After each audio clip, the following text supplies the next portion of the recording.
Bonjour, merci d'écouter ce podcast. Nous sommes l'église évangélique baptiste La Bonne Nouvelle située à Dijon, au 8B rue Jules Viol. Nous serions heureux de vous y rencontrer un jour et nous vous souhaitons une bonne écoute. L'apôtre qui était tout le temps présent avec Jésus-Christ. Il y avait Jean aussi, mais vous savez, Pierre avait aussi un caractère assez impétueux, le premier à se lancer, et en même temps, dans ses lettres, il confie finalement, je ne vais pas dire le secret, mais il confie ce que Dieu attend véritablement, ce que Dieu attend véritablement de son Église.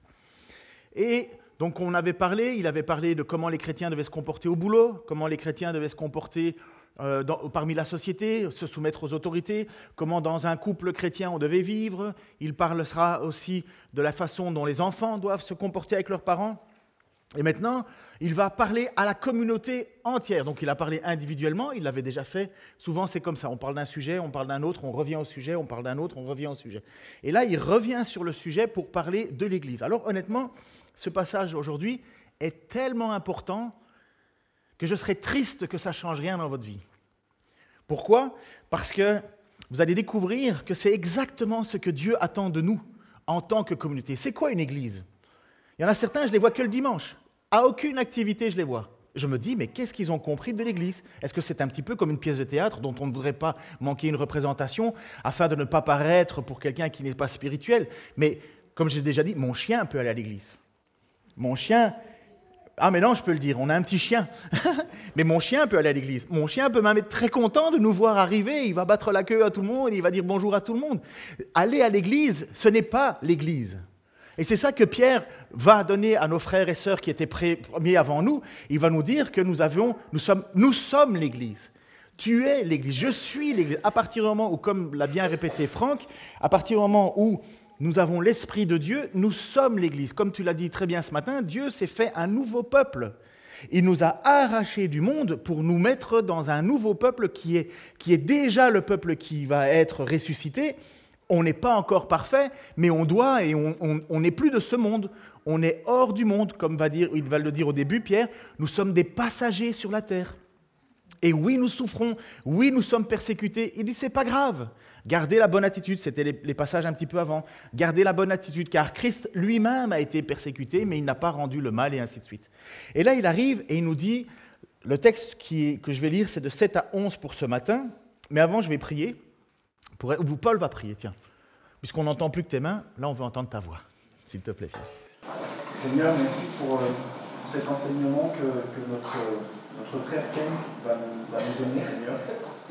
Prépare nos esprits et ouvre nos cœurs, Seigneur, pour que nous en comprenions chaque mot et chaque parole, Seigneur. Et guide-le pour qu'il soit le plus clair possible. Chacun d'entre nous, Seigneur. Seigneur, merci pour ces moments que nous pouvons partager tous ensemble, Seigneur. Et oui, Seigneur, fais que nous soyons ton Église, Seigneur. La famille que tu as voulu créer, Seigneur. Merci encore, Seigneur, pour ta parole. Et merci, Seigneur, d'avoir mis sur cette terre des personnes qui peuvent nous enseigner, Seigneur. Sois glorifié, Seigneur. Amen. Merci beaucoup. La fin de toute chose est proche. Menez donc une vie équilibrée et ne vous laissez pas distraire afin d'être disponible pour prier. Avant tout, aimez-vous ardemment les uns les autres, car l'amour pardonne un grand nombre de péchés. Exercez l'hospitalité les uns envers les autres, sans vous plaindre. Chacun de vous a reçu de Dieu un don particulier, qu'il le mette au service des autres comme un bon gérant de la grâce infiniment variée de Dieu. Que celui qui parle transmette les paroles de Dieu, que celui qui sert accomplisse sa tâche avec la force que Dieu donne. Agissez en tout ces choses de manière à ce que la gloire revienne à Dieu par Jésus-Christ, à qui appartiennent la gloire, la puissance pour l'éternité. Amen. Quand j'étais jeune, j'allais avec ma sœur, on allait à la côte belge, on avait une caravane là-bas, et ma grand-mère nous gardait, parce qu'elle était retraitée, ma grand-mère nous gardait toute la semaine, et mes parents, en fait, venaient nous rejoindre pour passer le week-end, et puis ils repartaient le lundi.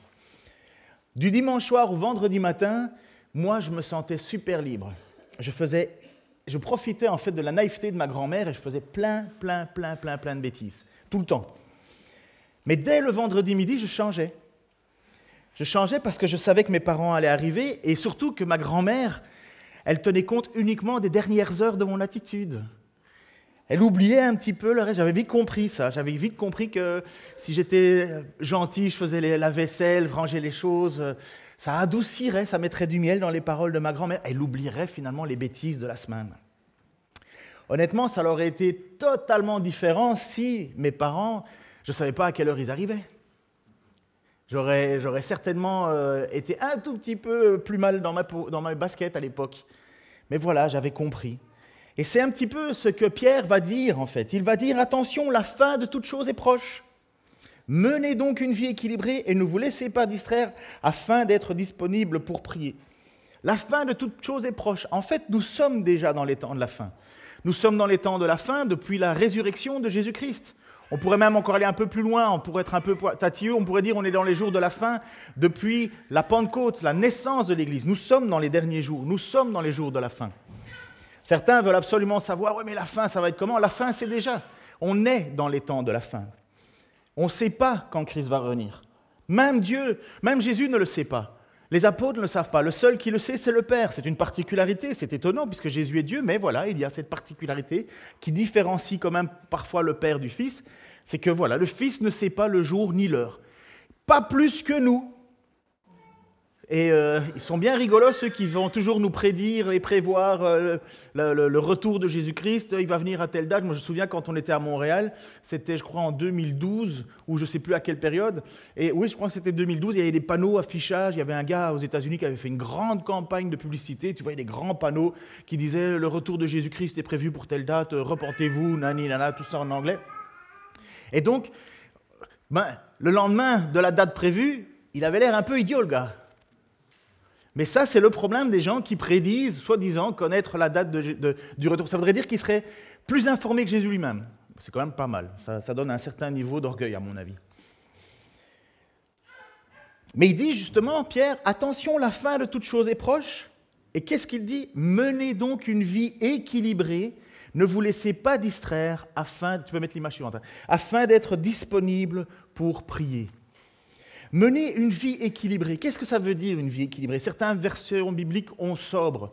Ce n'est pas une question de devenir un moine qui n'a aucune vie, qui est reclus dans son coin et qui vit une vie renfermée des autres pour ne pas être distrait et passer que son temps dans la prière. Ce texte a été utilisé pour fonder des monastères et des couvents. C'est bien, mais c'est utile à personne, à part à la personne qui est toute seule. Ce n'est pas ça le centre du message.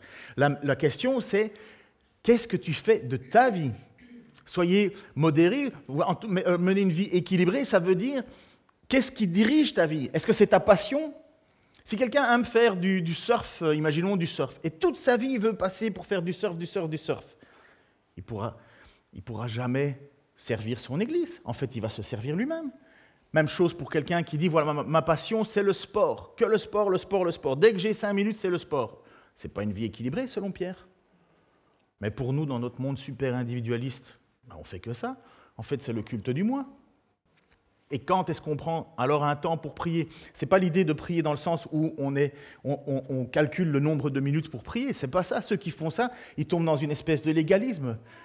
Alors les musulmans sont meilleurs que nous puisqu'ils le font 5 fois par jour à heure précise. La prière pour un croyant, un chrétien, c'est tout le temps.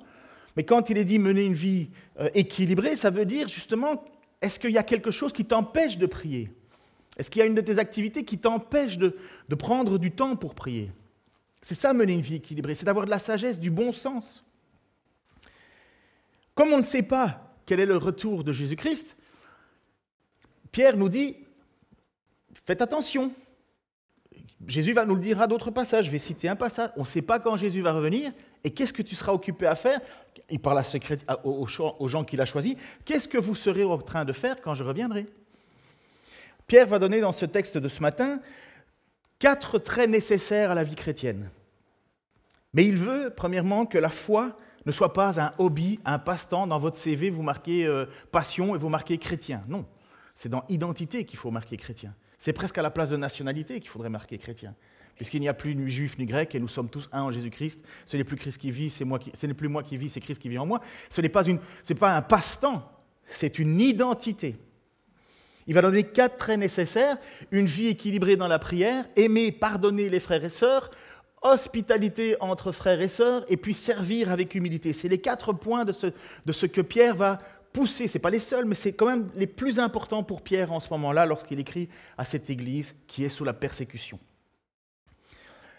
Vu que nous sommes dans les temps de la fin, nous ne savons pas quand est-ce que Jésus-Christ va revenir. Mais Jésus avait dit de nous tenir prêts.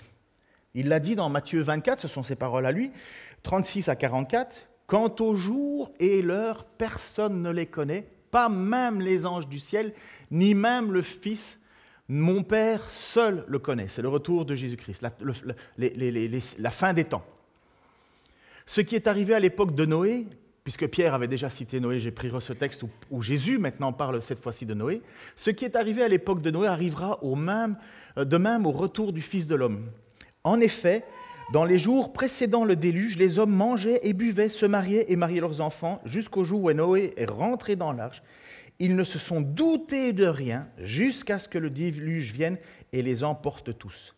Il en ira de même au retour du Fils de l'homme. Alors 2 hommes seront dans un champ, l'un sera pris, l'autre sera laissé. 2 femmes moudront à la meule, l'une sera prise, l'autre laissée. Restez donc vigilants, puisque vous ignorez à quel moment votre Seigneur viendra. Vous le savez bien, si le maître de la maison savait à quelle heure de la nuit le voleur doit venir, il resterait éveillé et ne laisserait pas percer les murs de sa maison. C'est pourquoi vous aussi tenez-vous prêts, car le Fils de l'homme viendra à l'heure où vous n'y penserez pas. C'est quand même des paroles de Jésus qui sont quand même un tout petit peu troublantes. Et j'espère qu'elles nous troublent. Parce que, qu'on le veuille ou non, on est toujours dans cette situation de considérer qu'il y a quelque chose de plus important, pensant que nous avons encore le temps. « Ah, je ferai plus pour le Seigneur quand je serai retraité. Ah, je ferai plus pour le Seigneur quand ceci. Ah, quand je ferai plus pour le Seigneur quand j'aurai une meilleure situation professionnelle, une meilleure situation. » En fait, le Seigneur, il passe toujours en deuxième. Le jour où tu meurs, c'est trop tard.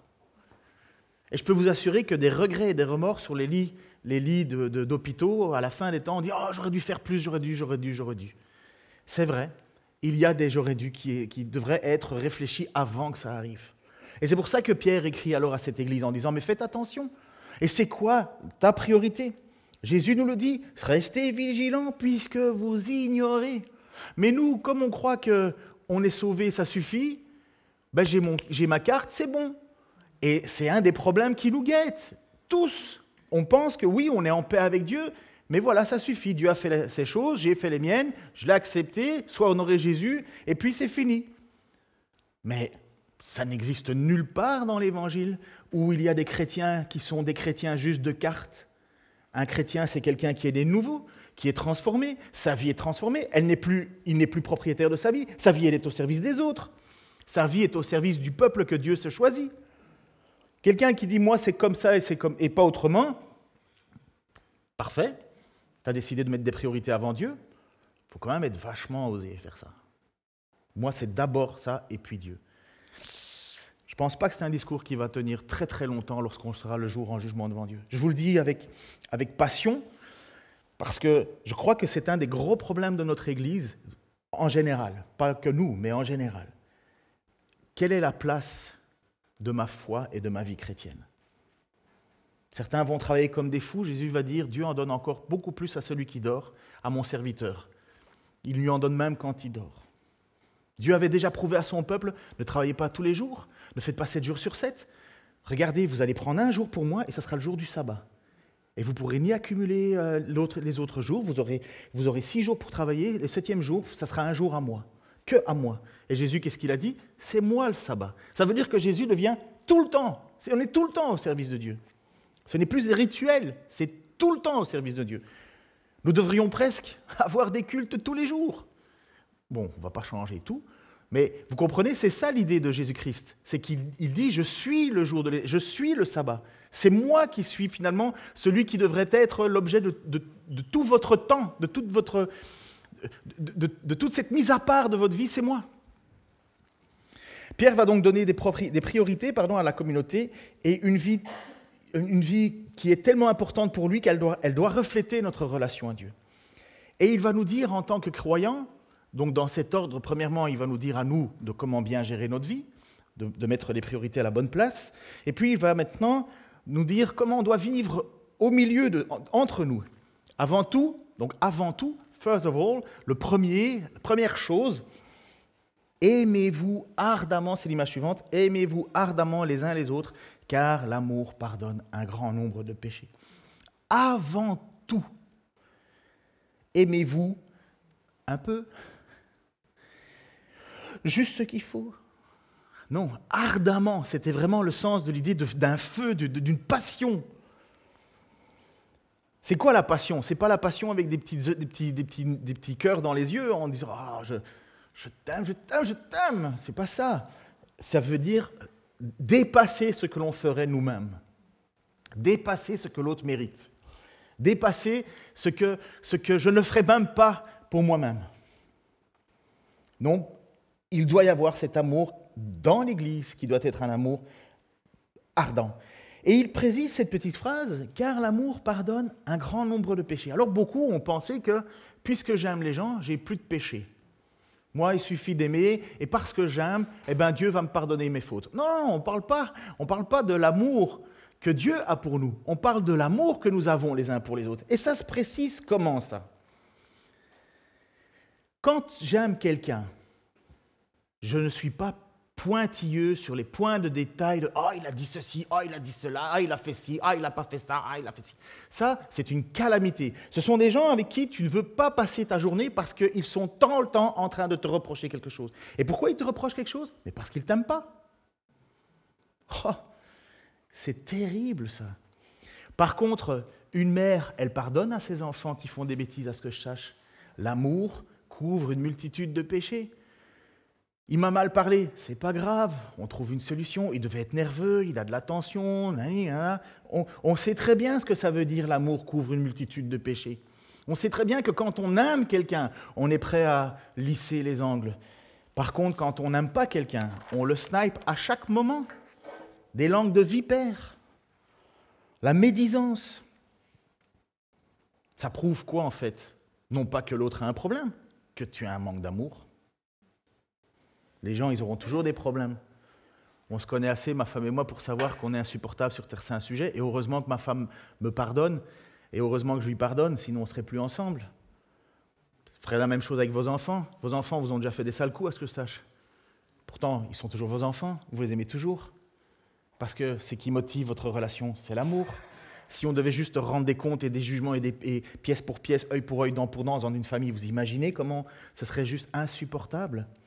Malheureusement, dans l'Église, il y a des gens qui tiennent des rancunes éternelles et qui pensent qu'ils ont le droit de garder une rancune.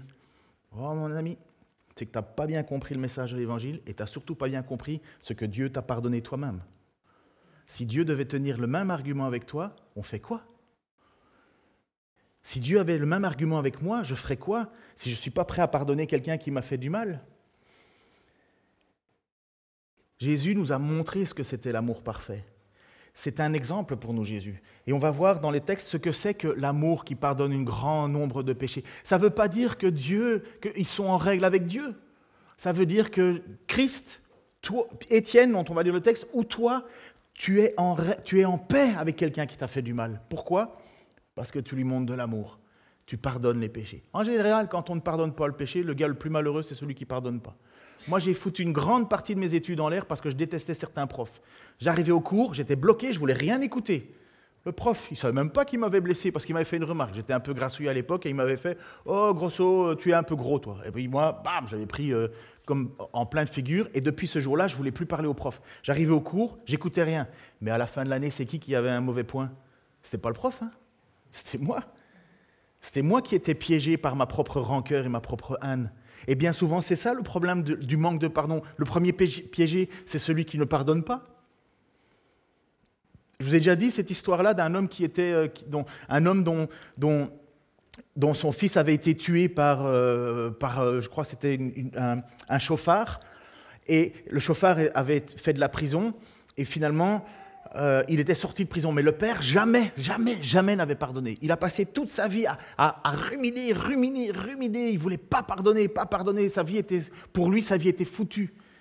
Quand le type est sorti de prison, il était tellement encore en colère après tant d'années qu'il est allé assassiner le gars.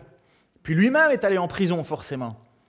Et un jour, sa fille est allée le voir, parce qu'il avait une fille. Et il lui a dit « Papa, depuis que ton fils était mort, tu étais déjà en prison depuis très très longtemps. Tu n'as pas vécu, tu m'as abandonné, moi. Tu n'étais plus que dans cette vengeance et cette vengeance et cette vengeance. Et une vie qui est vécue comme ça, sans pardon, c'est nous qui sommes les premiers. C'est nous qui sommes les premiers, finalement. Ouais, je trouverai bien le mot. Pardon ? Voilà, malheureux. Lorsqu'ils furent arrivés, Luc 23, 33 à 34, lorsqu'ils furent arrivés à l'endroit appelé le crâne, ils crucifièrent ils le crucifièrent, donc Jésus, ainsi que 2 malfaiteurs, l'un à sa droite, l'autre à sa gauche. Et Jésus dit, « Père, pardonne-leur, car ils ne savent pas ce qu'ils font. » Et ils se partagèrent ses vêtements en le tirant au sort.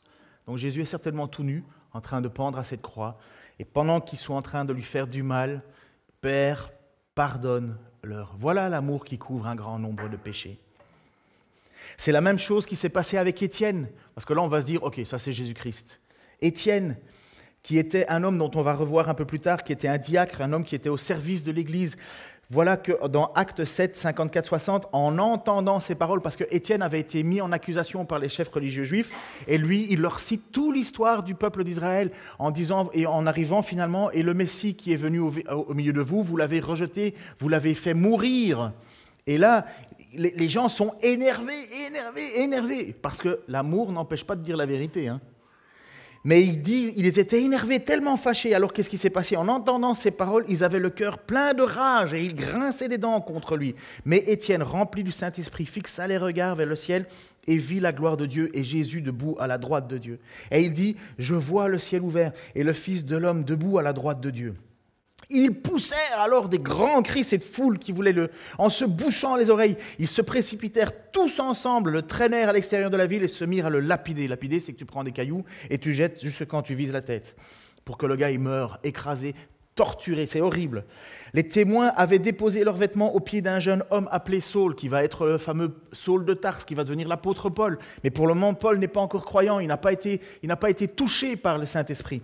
Il jetait des pierres à Étienne qui priait et disait « Seigneur Jésus, accueille mon esprit. » Il se mit à genoux et s'écria d'une voix forte « Seigneur, ne les charge pas de ce péché. » Après avoir dit cela, il s'endormit. Voilà 2 situations qui nous montrent ce que c'est que l'amour qui couvre une multitude de péchés. Plutôt que de se venger, Jésus dit « Père, pardonne-leur. » Plutôt que de se venger, Étienne dit « Ne les charge pas de ce péché. » Franchement, c'est fort, c'est difficile. Mais voilà ce que Pierre nous demande de faire. Pierre nous dit, aimez-vous ardemment dans l'Église. Aimez-vous ardemment, car l'amour pardonne un grand nombre de péchés. Au verset 9, il va nous dire, exercez l'hospitalité sans vous plaindre. Exercez l'hospitalité les uns vers les autres sans vous plaindre. C'est quoi l'hospitalité ? Nous, on pense que c'est uniquement ouvrir sa porte de maison, accueillir, dire bonjour, au revoir. C'est bien plus que ça. Sans vous plaindre, ça on va voir ça tout de suite. Mais exercer l'hospitalité, donc j'ai repris une petite phrase qui était dans un commentaire, non pas la fausse hospitalité qui accourt dans le monde, mais le fait de recevoir ceux qui en ont besoin, en particulier ceux qui sont exilés pour la foi en tant que représentants du Christ. Et toute hospitalité à quiconque qui exerce un véritable amour chrétien. Et cela sans murmure, c'est-à-dire avec sincérité, sans réserve, avec cordialité. L'hospitalité, c'est aussi de bien s'occuper des gens que l'on accueille, les gens qui viennent nous voir, les mettre à l'aise, mais aussi c'est de veiller au bien de nos frères et sœurs. C'est tellement important. Comment est-ce qu'un frère ou une sœur peut ressentir l'amour de Dieu ? Il peut ressentir l'amour de Dieu par l'amour qu'on va lui témoigner. C'est pour ça que Pierre nous donne toutes ces indications. Aimer, pardonner, soyez au service de... Pourquoi ? Parce que je peux connaître que Dieu à travers la manifestation de l'amour que j'ai des gens. Je ne peux pas connaître Dieu autrement. Oui, je peux prendre des temps de prière, mais comme des temps de recueillement. Il y a des moments où le Saint-Esprit aussi m'inonde de joie, de paix dans des circonstances difficiles. Mais la réalité de l'amour de Dieu, ça se ressent comment ? À travers les gens, à travers les frères, les sœurs. Quand on reçoit une petite parole d'encouragement, quand on reçoit un plat, parce que vous n'aviez rien à manger et que quelqu'un dit j'étais entendu, ou bien quand on entend que voilà, j'ai un déménagement à faire, les gens viennent, ils viennent aider parce que voilà, j'ai entendu qu'il y avait un besoin.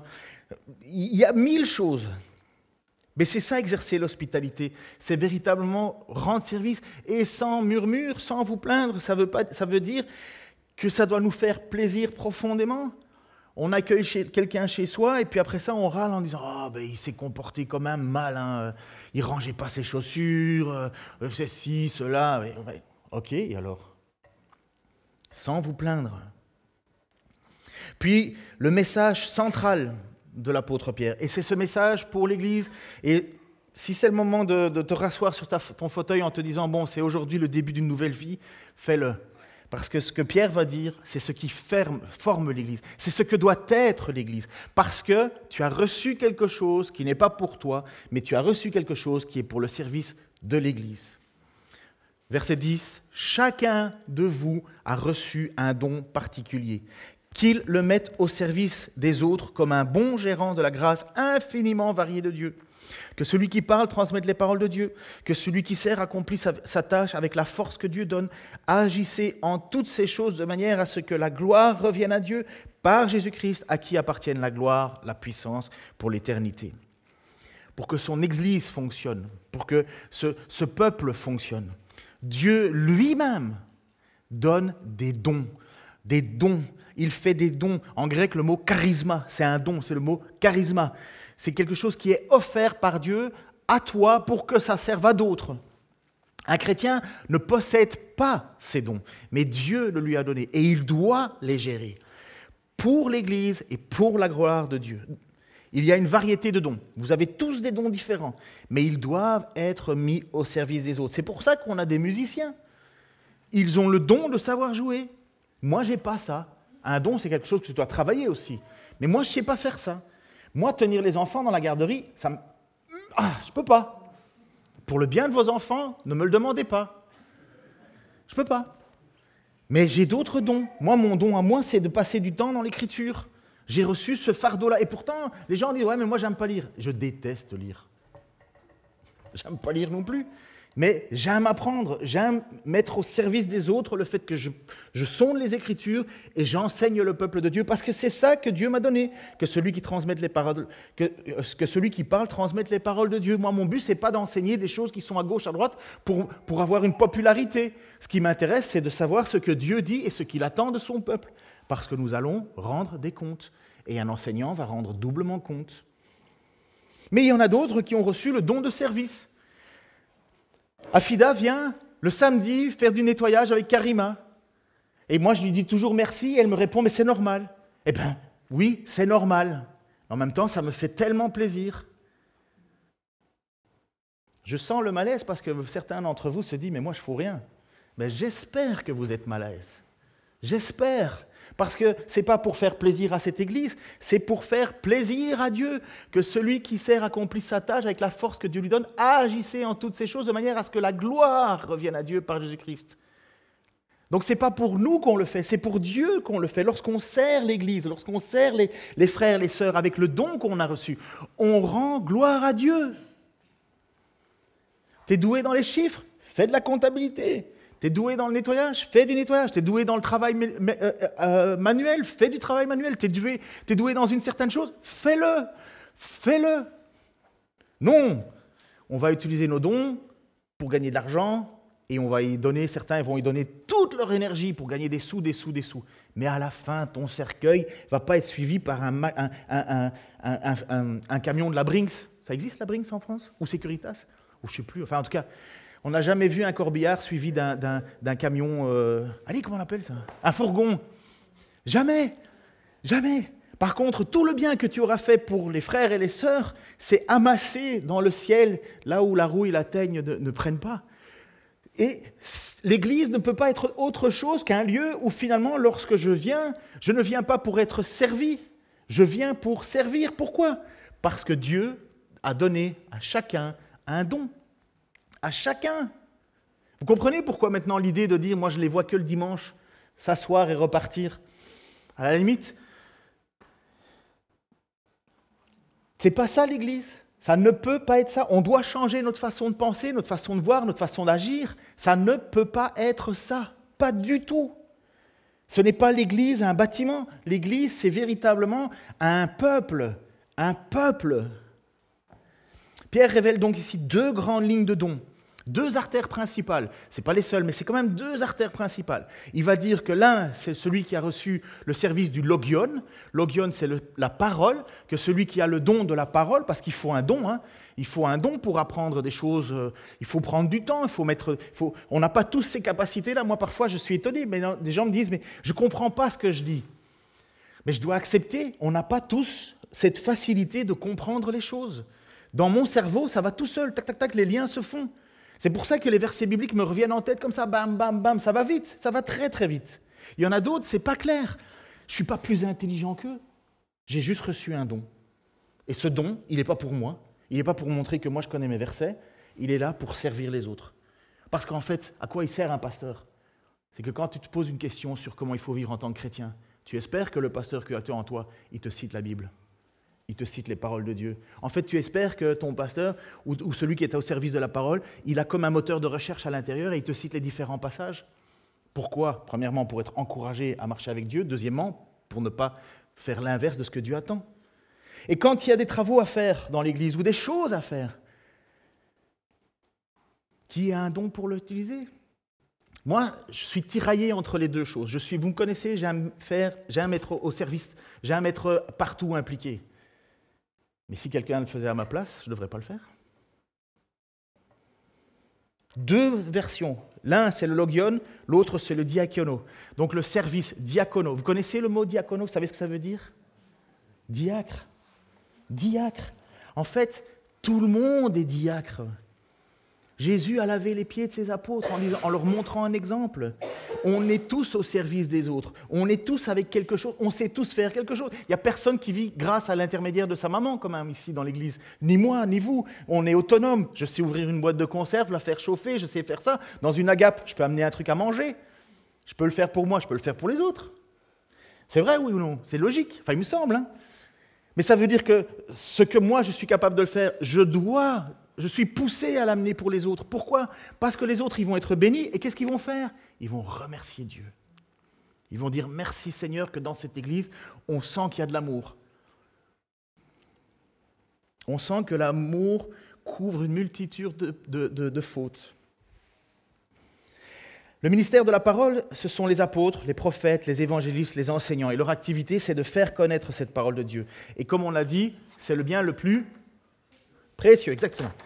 Merci Afida. Les autres, c'est le don de servir. Dans la pratique, c'est tout ce que ne devrait pas faire la catégorie des gens qui sont dans la parole. C'est pas qu'il ne peut pas faire, c'est pas qu'il y a un pasteur. Moi, parfois, j'ai déjà vu ça. Moi, je suis pasteur, je ne touche pas à ça. Je dis, oh là là là là. Ça, c'est le truc des petits. Moi, je suis au-dessus. Non, au contraire. Moi, je suis beaucoup plus valorisé de voir des gens qui font du travail, du service pratique, parce que ça me permet, moi, de me concentrer sur ce que je dois faire. Et ça a été la première menace de l'Église.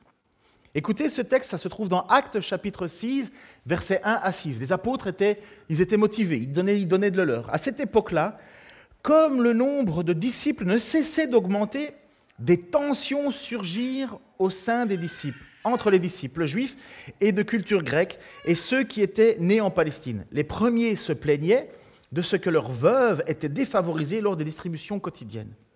Alors les 12, on parle des apôtres,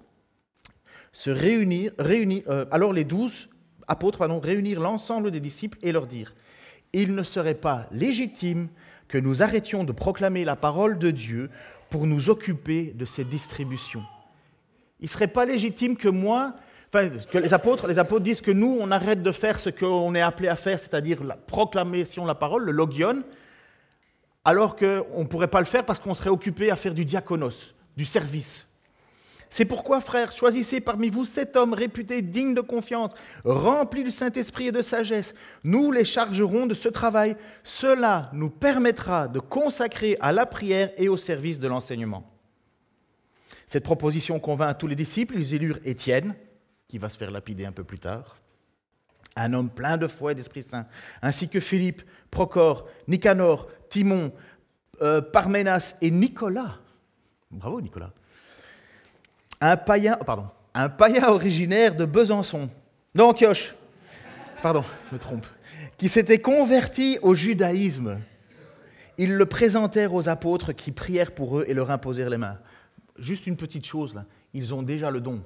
L'imposition des mains, c'est la reconnaissance. Il y en a certains qui pensent qu'ils vont toujours avoir une imposition des mains magique. Il y a eu des choses comme ça dans le Nouveau Testament, mais c'est très rare. L'imposition des mains, la plupart du temps, c'est la reconnaissance de quelque chose qui est là. C'est l'authentification. C'est un petit peu la bague au doigt, on va dire. Et moi, je suis toujours étonné de la manière dont aussi des gens veulent maintenant être au service des autres. Mais vous voyez, je vais revenir là-dessus, mais vous voyez, les apôtres avaient leur mission, enseignement de la parole, le logion, et ils ont mis des gens à la disposition pour le diaconos, le service. Mais Pierre précise, ce n'est pas juste ces 7 hommes-là, ceux qui parlent, ceux qui servent, et au milieu, un troupeau qui ne fait rien. Non, Pierre va dire, chacun a reçu un don. Bon, je sais que je vous ai déjà un petit peu brassé, là. Bon, connaissez l'image, mais ce n'est pas grave. Hein. Je suis sûr que quand Pierre devait enseigner, vu qu'on lui a pris des pierres, il a dû un peu en secouer l'un ou l'autre. Hein. Mais nous avons des sœurs qui sont en maison de retraite pour le moment, à l'hôpital ici à côté. J'étais triste la fois passée, je lui dis « Comment tu vas, Martine ?» Ben, c'était un peu triste et difficile parce que personne n'a pu venir me voir. On pourrait répondre, oui, mais moi je ne sais pas qui c'est, Martine. Ben, c'est une sœur qui est dans une grande chambre toute seule, dans le bâtiment à côté. Si vous travaillez et vous n'avez pas le temps, c'est bien. Ça veut dire que si vous ne pouvez pas matériellement le faire, vous ne pouvez pas matériellement le faire. Mais si vous avez matériellement le temps de le faire et que vous ne le faites pas, ça ne va pas. Je ne dis pas qu'il faut y aller tous les uns après les autres, mais ça ne va pas. Ça ne va pas. Ce n'est pas ça être chrétien. Vous êtes d'accord avec moi? C'est embêtant d'entendre ça. Mais moi, quand je ne peux pas aller visiter quelqu'un, je me sens mal. Je me sens mal. Et parfois, je me dis, « Ah non, je vais préférer me mettre dans mon fauteuil, regarder. » Et puis d'un coup, ma femme, elle le voit, hein, je mets ma veste, je m'en vais, puis je vais visiter la personne. Elle me dit, « Tu vas où? » « Ah, je vais là-bas. » Parce que ça me travaille. Ça me travaille. Ça me travaille. Je ne suis pas parfait, je ne peux pas faire tout le monde, mais ça me travaille, ça ne me laisse pas tranquille. Pourquoi? Parce que la personne a besoin d'être encouragée, elle a besoin d'être rassurée. Et ce n'est pas parce que j'ai une carte de pasteur, pas du tout, c'est parce que c'est juste la vie chrétienne faire ça. C'est juste la marche chrétienne. Nous sommes au service les uns des autres et nous avons besoin des dons que Dieu t'a donnés. Nous avons besoin des dons que Dieu t'a donnés, nous les avons besoin. S'il n'y a personne qui se met au service, il n'y a rien qui va se passer. Nous avons besoin les uns des autres. Vous êtes d'accord avec ça? Et alors vous allez me dire, ouais, mais moi je ne sais pas quel don j'ai. Si, moi je sais quel don tu as. Parce que ça se voit, c'est naturel. Il y a plusieurs mois, une feuille a circulé parmi nous. Vous l'avez déjà reçue, celle-là. Vous avez pu voir certains domaines de possibilités de service dans l'Église. Il y en a qui n'ont pas encore eu l'occasion, depuis le mois de juin, de me la rendre. Peut-être que vous l'avez perdue. Je vais vous en redonner une autre. Et là-dedans, en fait, on voit qu'il y a les possibilités de se mettre au service des autres. De pouvoir servir, comment? À l'accueil. C'est bête, accueillir. Mais vous savez, dans une église, c'est le premier visage qui marque un sourire. Bonjour, ça fait du bien. On a les services prédication, présidence, groupe de louanges, responsable du groupe de louanges. On a la vidéoprojection, la sonorisation, la garderie, l'école du dimanche, la garderie. Comment c'est cool d'avoir des gens qui prennent les petits hauts là pour les mettre là-bas plutôt que de les entendre brailler à longueur de culte. Qui aime ça, quoi? Personne n'aime ça. Mais qui a envie de laisser son enfant dans des mains malhabiles? On veut donner ce service à des gens et c'est pour ça qu'on a mis de l'argent pour que la garderie soit bien. Et il y aura encore des choses qui vont venir parce qu'on veut que ça soit au service des parents qui viennent avec leurs enfants. C'est ça le but. On se rend service les uns les autres. Équipe de ménage, responsable d'équipe de ménage, entretien des locaux, bricolage, responsable de l'entretien, travaux plus conséquents, décoration de l'église, affichage, infographie, site internet, bibliothèque de prêt, montage vidéo YouTube, aide, taxi, visite à nos aînés. Simplement prendre et faire un détour avec ta voiture quand tu viens à l'église et que tu repars. Vous imaginez quel magnifique service c'est? C'est vraiment, pour certains qui n'ont pas la voiture, c'est génial. Groupe de maison, responsable d'un groupe de maison, groupe de dames, groupe de responsables de dames, groupe d'hommes, aide alimentaire, c'est génial quand j'entends qu'il y a des groupes, ils organisent quelque chose.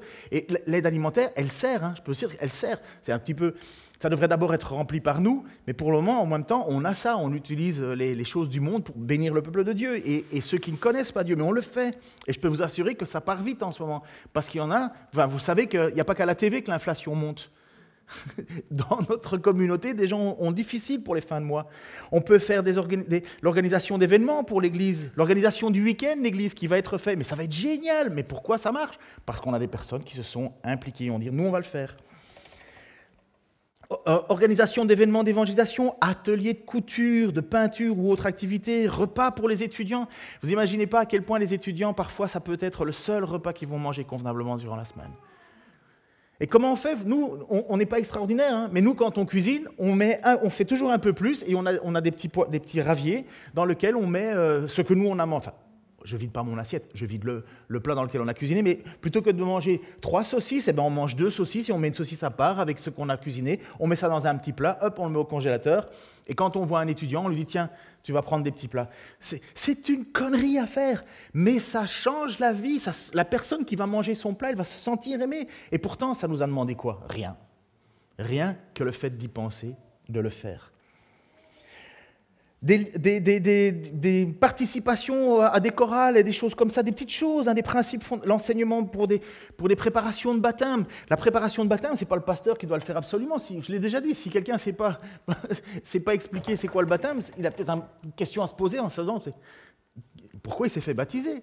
Mais c'est tout simple, on a des formulaires, on a des fascicules pour faire ça, on a des demandes en plus de baptême en ce moment encore. Et moi, souvent, vous savez ce qui se passe, je regarde dans mon agenda en disant, mais quand est-ce que je vais pouvoir l'avoir? Je peux pas là. Alors que quelqu'un pourrait le faire plus facilement que moi, peut-être même mieux que moi, certainement mieux que moi. Parce que moi, je suis toujours pris par le temps. Préparation au baptême, responsable pour la réunion de prière, je suis content. Au début de l'église, quand j'étais arrivé, si j'étais pas là, il n'y avait pas de réunion de prière. Je me suis dit, oulala, si j'ai pas intérêt à mourir. Comme si on ne pouvait pas prier sans son pasteur. Mais je suis tellement content que quand maintenant je n'ai pas eu l'occasion d'être là, parce que vous avez ma situation, la réunion de prière se fait. Mais c'est génial.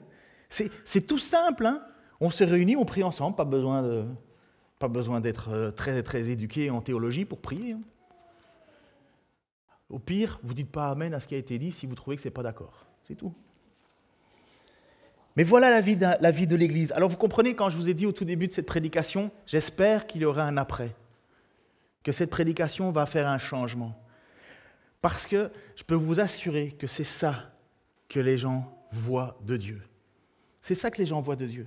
Ils voient l'amour que nous avons les uns pour les autres. Et qu'est-ce qu'a dit Jésus? Le groupe de louanges peut venir en avant. Qu'est-ce qu'a dit Jésus? Le monde reconnaîtra que vous m'appartenez à l'amour que vous avez les uns pour les autres. Et cette prédication, je suis le premier à me la prêcher à moi, parce que je n'ai pas fini d'être sanctifié.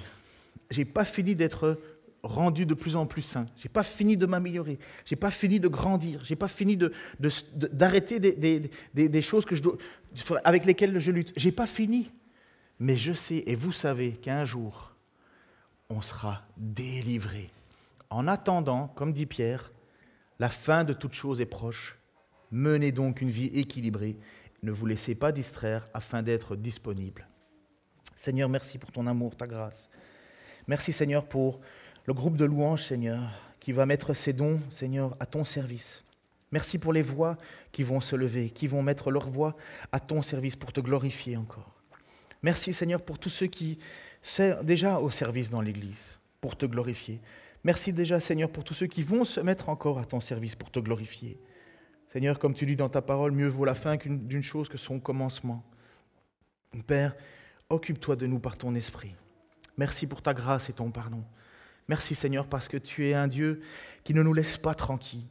Tu ne nous laisses pas nous reposer sur nos lauriers. Mais au contraire, Seigneur, tu viens constamment nous chercher afin de nous réveiller, afin de nous motiver, afin de manifester qui tu es. Père, donne-nous, Seigneur, par ton esprit, de pouvoir mettre le don que tu as mis en nous à ton service. Motive-nous, viens nous chercher, ne nous laisse pas tranquilles, Seigneur. Nous ne voudrions pas que le jour de ton retour, Seigneur, nous soyons occupés à autre chose qu'aux œuvres qui te glorifient. Pour ta gloire et parce que nous sommes, Seigneur, au bénéfice de ta grâce. Au nom de Jésus-Christ. Amen.